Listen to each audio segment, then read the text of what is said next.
Good day everyone, we are Group 3 and ipe-present namin today yung napili naming remote access software which is yung Remote Utilities. So without further ado, let us begin.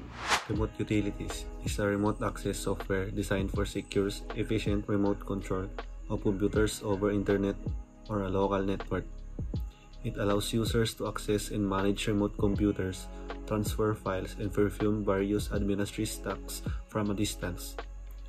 Remote Utilities supports multiple connection modes, including direct IP connection, Internet ID connection, and address book synchronization.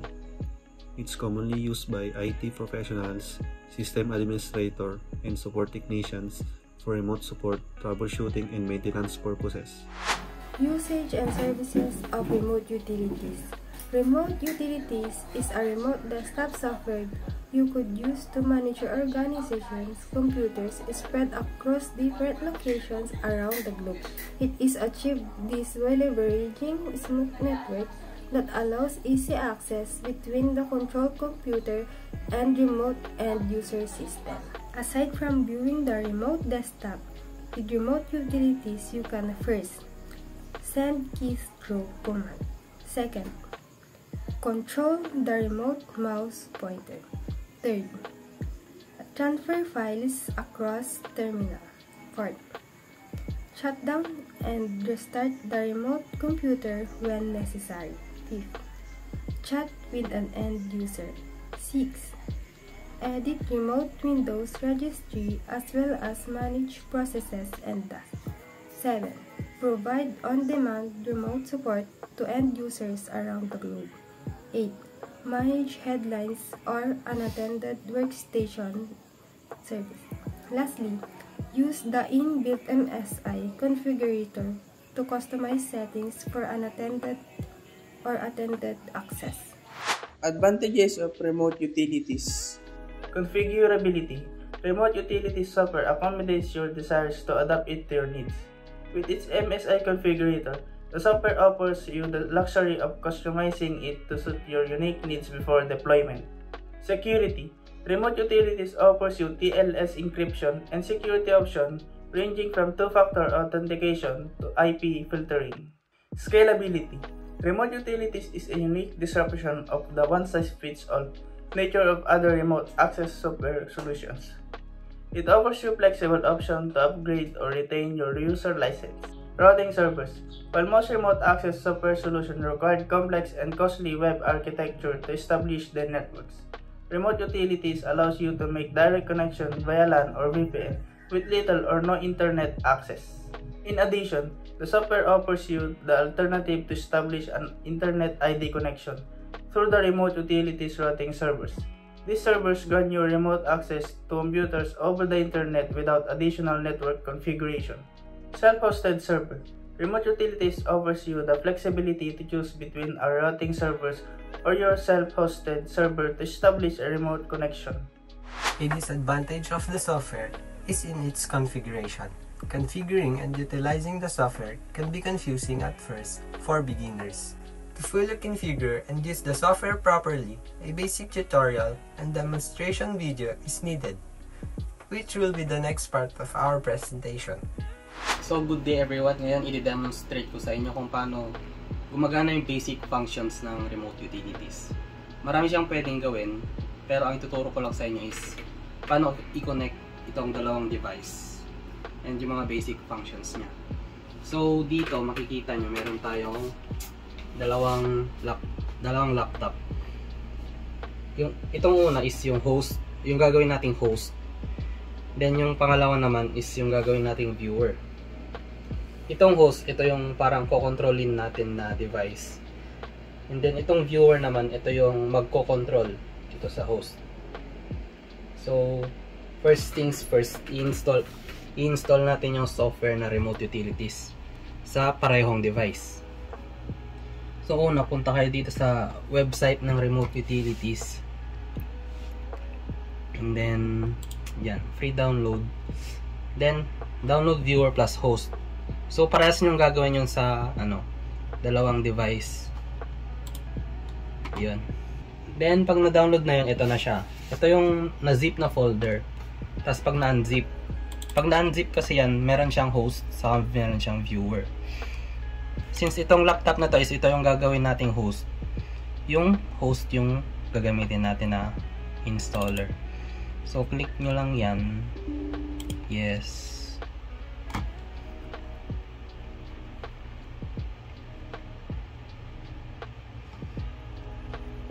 Next. Accept lang. And then, next. Then, ito pwede yung i-leave to default na to. Huwag na natin galawin. Then, install.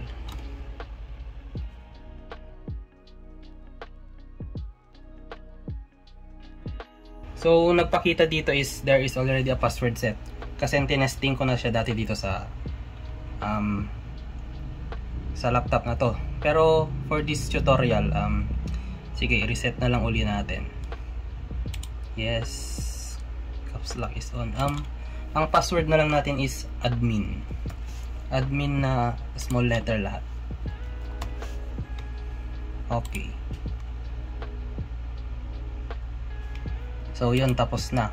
And then, punta tayo dito sa, button dito. And then, right click natin to and Internet ID Connection Settings. Click natin to.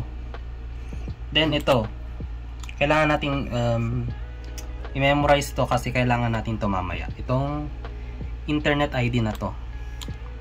Ito yung kailangan natin para ma-connect itong dalawang device. Yan. So, proceed na tayo sa pangalawang device naman. So, dito naman sa pangalawang device, since ito yung viewer, ito yung magko-control ng host. So, ganun din, ito yung zip, kasi ito yung na-unzip. And then, ito na yung installer ng viewer.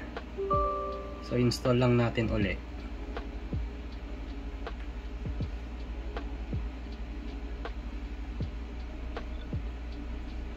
Next, accept lang uli, and next, install. Hintayin lang natin ulit. Then, okay, finish natin. So, ito na yung parang main interface ng remote utilities sa viewer side. So, kung makikita nyo dito, merong isang button dito. Tinesting ko na siya kasi dati, kaya meron. So, i-remove muna natin. Delete. Yes. So, pagkatapos nating ma-install, kailangan nating, syempre, i-connect na silang dalawa. Pero, meron muna tayong kailangan na parang license key. So, para makuha yun, punta tayo dito sa help, then license key storage, and then get free license. Click lang natin yan, and then may mag-open yung browser natin. Then dito, ang kailangan lang is yung email nyo. Since na-try ko na tong remote utilities before, meron na akong license key. So, ang kailangan nyo lang naman gawin is ito, license owner, yung pangalan nyo, and then ilagay nyo yung email. Then, agree. Yan. And then, yung license key, masisend nila yun sa email na nilagay nyo dito. So, yun. Isisend nila yun, and then kailangan nyo i-download. So, yun. Then, pag na-download nyo na, ito na siya. Itong key license. So, i-drag lang natin siya dito sa box sa baba. Yan. So, yan. And then, close. So, pagkatapos nating malagyan ng license key, kailangan na nating i-establish yung connection between the two devices. So, para mangyari yon, ganito lang. Double click natin, and then name of connection, ang in-name na lang natin as test. Then, IP address, yun yung number kanina, which is ito. yung kailangan nating i-memorize. Or hindi naman i-memorize, yun yung kailangan natin para mag-connect itong dalawang device. So,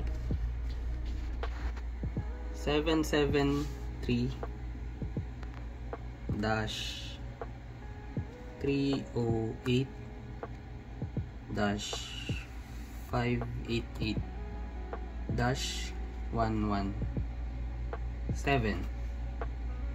Then connect now. Okay. So logging on lang. Hintayin lang natin. Then may nagpakita authentication test, yung password, which is sinet natin kanina as admin. Okay.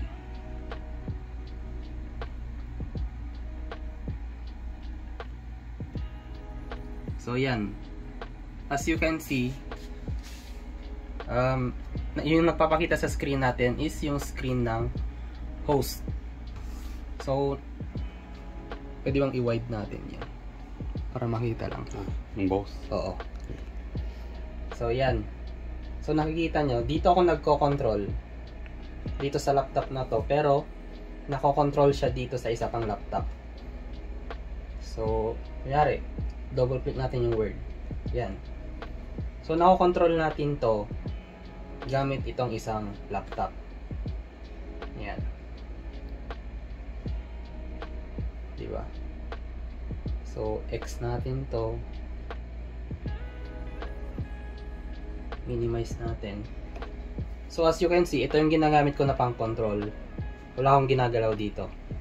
So nako-control natin tong laptop na to using this laptop. So i-try natin isa niyang basic function, which is file transfer. So gawa tayo ng isang file. Gagawa tayo ng file. Ito ang gagamitin natin ng pang control, pero dito manggagaling yung file, tapos ilalagay natin sa laptop na to. So try natin yun. Lagyan natin pangalan. Yan. Tapos save natin. Ilagay natin sa downloads. Yan. Lagyan natin dito.